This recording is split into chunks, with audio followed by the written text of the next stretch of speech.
गड इंग्लजच्या चहाप्रेमींसाठी खास कोल्हापूरच्या नामांकित कंपनीचा गोड प्रेमाचा चहा आता उपलब्ध आहे गड इंग्लज एसटी स्टँड समोर। एक वेळ अवश्य भेट द्या। गोड प्रेमाचा चहा। या विभागाचे नेते स्वर्गीय बाबासाहेब कुपेकर हे नेहमी आपल्या भाषणात एक उदाहरण द्यायचे की सुगी आली की नंदी बैल घेऊन गावागावातनं लोक यायची आणि आता निवडणुकीच्या माध्यमातून अशा तऱ्हेनं ज्यांचा विकासाशी किंवा कामांशी कुठलाही संबंध नसतो अशी मंडळी आता निवडणुकीच्या दरम्यान मताचा जोगवा मागण्यासाठी आपल्याकडे ही नंदी बैल येत असतात। तर अशा लोकांना ओळखून आपण त्यांना गावच्या वेशीच्या बाहेर ठेवलं पाहिजे। अशा तऱ्हेचा त्यांचा संदेश मला वाटते ह्या मतदारसंघातील जनता नक्कीच ह्या वेळेला सुद्धा अंमलात आणेल आणि काम करणाऱ्यांच्या पाठीशी ठामपणे उभे राहील हा विश्वास माझ्यासारख्या एक सर्वसामान्य कार्यकर्त्याला आहे।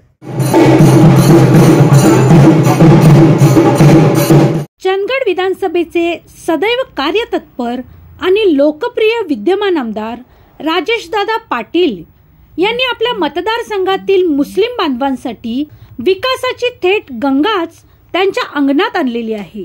हलकर्णी येथे पीर मासाबी दर्गा सुशोभीकरण 5 लाख रुपये, हलकर्णी येथे ईदगाह मैदान परिसर सुशोभीकरण लोकार्पण 10 लाख रुपये, हलकर्णी उर्दू शाळा परिसर सुशोभीकरण 10 लाख रुपये, कुंभळहाळ कब्रस्तान परिसर सुशोभीकरण 10 लाख रुपये, बसरगे मुस्लिम वस्ती सुशोभीकरण 10 लाख रुपये, नूल कब्रस्तान परिसर सुशोभीकरण 10 लाख रुपये, हुनगीनाळ मशीद परिसर सुशोभीकरण 5 लाख रुपये, भडगाव मुस्लिम वस्ती सभा मंडप बांधणे 10 लाख रुपये, हसूर चंपू कब्रस्तान सुशोभीकरण 10 लाख रुपये अशा तब्बल 1,80,00,000 रुपयांच्या विकास कामांचा भव्य शुभारंभ करत विद्यमान आमदार राजेशदादा पाटील यांनी मुस्लिम बांधवांना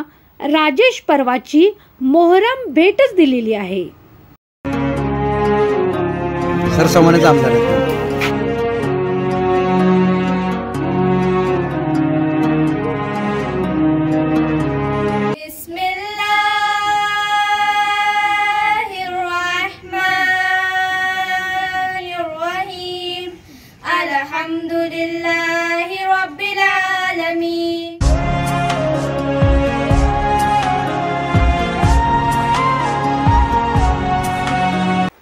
या शुभारंभ दौऱ्यात चिमुकल्या वारकऱ्यांच्या दिंडीतही ते रममान झाले आणि यानंतर साहेब निवडून येणार हे मी 100% सांगतो।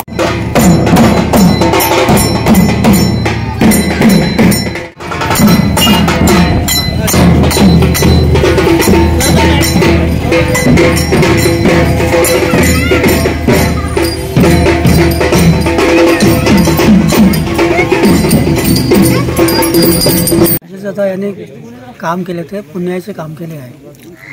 विद्यमान आमदार राजेशदादा पाटील यांचा हा दौरा हिंदू मुस्लिम ऐक्याचे प्रतीकच ठरला।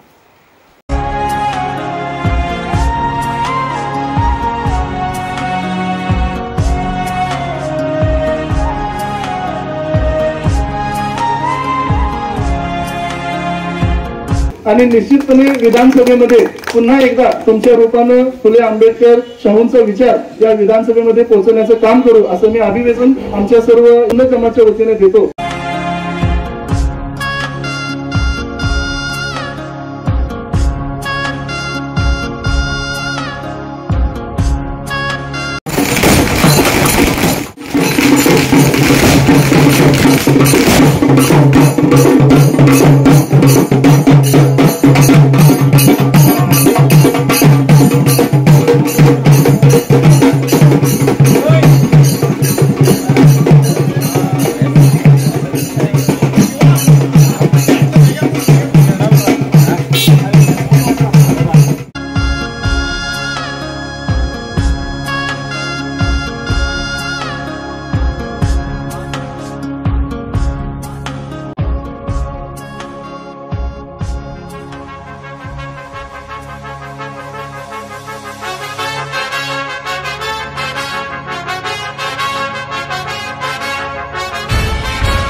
लाईव्हसाठी कॅमेरामन जय्यद सय्यदसह लता पालकर, गडिंग्लज।